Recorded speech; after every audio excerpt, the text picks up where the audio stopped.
Les performances du Real Madrid quand Vinicius Junior joue avec eux contre celles où Vinicius Junior ne joue pas avec eux.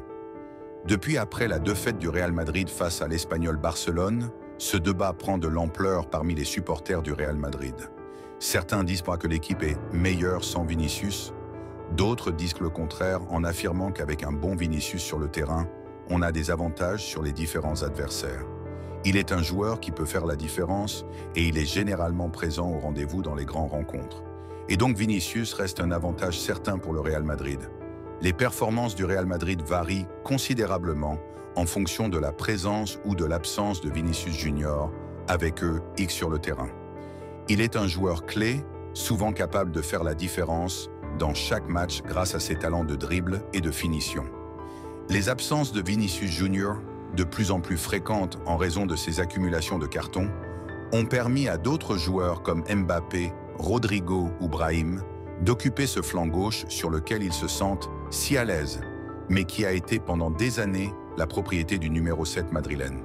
Mais elles nous permettent également d'explorer d'autres statistiques curieuses qui nous aident à identifier où l'équipe s'améliore ou se détériore sans la présence de sa star brésilienne sur le terrain. Pour faire cette analyse, nous allons vous présenter certains stats. Rassurez-vous, les données que nous allons vous présenter dans cette vidéo sont des données objectives et impartiales. Ils ne reflètent aucune subjectivité, bien au contraire. Avec l'aide d'Opta, nous avons analysé les matchs que le Real Madrid a disputés cette saison 2024-2025 dans 4 compétitions différentes. La Liga, la Copa del Rey, la Supercoupe d'Espagne et la Ligue des Champions, avec un total de 33 rencontres officielles pour les Madridistas. Vinicius a participé à 25 d'entre eux, pour 17 victoires, 4 nuls et 4 défaites. Les 8 autres, sans lui, se sont soldés par 6 victoires et 2 défaites. Donc avec Vinicius Junior sur le terrain, le Real Madrid gagne 68% des matchs, tandis que sans lui, la probabilité de gagner est de 75%. Donc en comparant les deux pourcentages, on peut voir que l'équipe a plus de probabilité de faire une victoire sans Vinicius.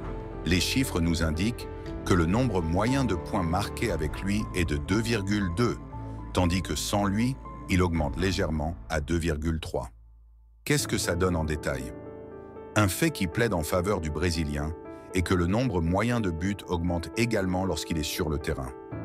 L'équipe d'Ancelotti marque 2,6 buts lorsque Vinicius est sur le terrain, et un peu moins, 2,5 lorsqu'il est absent. Là où le fait qu'il joue ou non fait une grande différence, c'est dans la métrique des buts attendus, qui indique la probabilité numérique qu'un tir donné aboutisse à un but. Avec le Brésil, ce paramètre est de 57, et sans lui, il chute drastiquement à 19,7. Le plus grand problème survient du fait que ce que l'équipe gagne sur le plan offensif, elle le perd sur le plan défensif, puisque le nombre de buts encaissés passe de 30,6 avec lui à 9,4. On constate que l'équipe défend mieux en l'absence de Vini Junior, peut-être aussi parce qu'elle attaque moins ou parce que son remplaçant fait plus d'efforts dans le domaine de la course vers l'arrière. Quoi qu'il en soit, les données montrent que l'équipe d'Ancelotti encaisse en moyenne 1,3 buts par match lorsque l'ailier est en jeu et 0,9 buts par match lorsqu'il est absent. La présence offensive du Real est surtout perceptible dans les passes vers la surface, y compris les centres. Lorsque Vini est en jeu, les Madrilènes effectuent 28,3 passes à proximité du gardien adverse, un chiffre qui tombe à 23,2 lorsqu'il ne joue pas avec l'équipe. Alors maintenant, que faut-il en conclure? Après avoir étudié ces chiffres et ces performances, je pense qu'il est clair que lorsque le Brésilien joue, son équipe est plus présente dans la surface adverse, plus de buts sont attendus et plus sont marqués. D'autre part, son travail défensif est remis en question, car le Real Madrid en défense est plus sûr sans lui sur le terrain. Vinicius devra donc se concentrer sur ses performances défensives. Les performances de l'équipe ont été solides même en l'absence de Vinicius, avec des joueurs comme Kylian Mbappé, Jude Bellingham et Rodrigo. En résumé, on peut bien que Vinicius Junior soit un joueur extrêmement talentueux et influent. Le Real Madrid a montré qu'il pouvait également performer sans lui, comme n'importe quel autre joueur. Cela démontre la profondeur de son effectif et la polyvalence de ses joueurs.